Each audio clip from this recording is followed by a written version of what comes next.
What's up? Welcome to Models and Agents for Beginners, episode 95 for July 7th, 2026.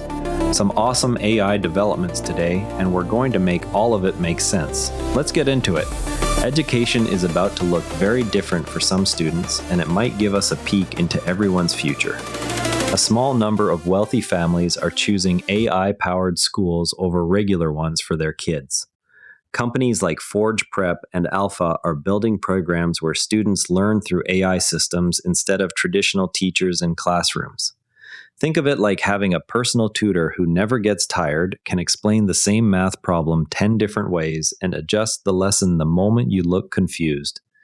These schools use AI to create custom learning paths for each student, tracking what they understand and what still feels tricky. The big shift is that education moves from one size fits all to something that changes with every learner, almost like a playlist that rearranges itself based on which songs you skip. For students, this could mean school feels less frustrating and more like getting help exactly when you need it. It also raises questions about who gets access to these tools first, since the programs are expensive and limited right now.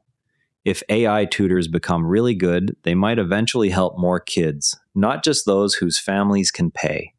You cannot sign up for these specific schools yet, but you can already use free AI chatbots to get the same kind of patient step-by-step help on schoolwork.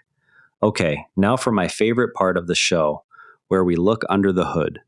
You know how when you are playing a single-player video game, the computer-controlled characters do not wait for you to tell them what to do. They just walk around, attack, or explore on their own.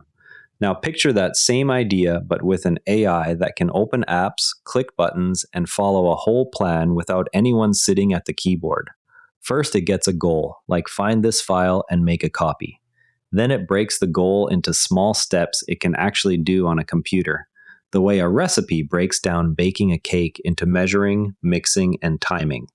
Next, it checks what happened after each step and decides what to try next, almost like following a checklist, but rewriting the checklist as it goes. The surprising part is that the AI is not just guessing randomly. It is using patterns it learned from millions of examples of people doing similar tasks, the same way you learn to ride a bike by watching others and adjusting when you wobble.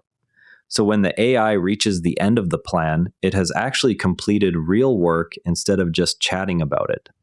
That is the core idea behind what people call an AI agent, software that can carry out a full job instead of needing a human to click every single button. Most people only use ChatGPT for quick questions, but it can do a bunch of other useful things once you know the right prompts. It can turn your messy notes into clean study guides, rewrite an email so it sounds more polite, or even help you plan a weekend project step by step. These features are already built in. You just have to ask in a slightly different way. Go to the ChatGPT website on your phone or laptop, start a new chat, and try typing, "Turn these 3 bullet points into a short, friendly paragraph I can send to a teacher." Or ask it to explain photosynthesis like I am 10 years old, and then like I am 15. Both experiments take less than a minute and show how the same tool can switch between homework help and creative brainstorming. An AI lab is circling Earth right now. A British startup has placed a compact laboratory into orbit aboard a recent launch vehicle. The facility will transmit protein data back to teams on the ground for use by AI models. Those models will examine the information to investigate aging-related conditions such as Alzheimer's. In the absence of gravity, proteins fold and interact in altered ways. The resulting observations supply details that ground-based experiments have difficulty producing. The effort originates from a company specializing in longevity research, as noted in reporting from Wired.com.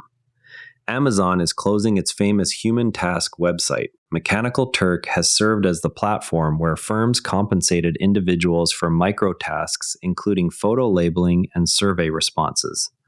The service will cease accepting new customers when July concludes. Tasks of this type are increasingly performed by AI systems in place of human workers. The platform carried the informal title of the original artificial intelligence because people supplied outputs that resembled machine results. The decision to wind down new access appears in coverage from the-decoder.com. That is it for today. Remember, every AI expert started exactly where you are right now. If something we talked about today made you curious, go try it. That is literally how learning works. Stay curious, keep experimenting, and we will see you tomorrow. And if you would rather watch than listen, find us on YouTube at Nara Network. Link is in the show notes. And before you go, this show is part of the Nara Network, a family of daily podcasts on tech, science, and markets, each one a short, sharp briefing you can finish on the commute. If today earned its place in your feed, here is your next listen. OmniView, a balanced daily world news briefing that takes every side seriously.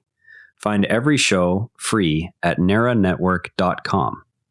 This episode used AI voice synthesis of my voice. Editorial selection and analysis are my own.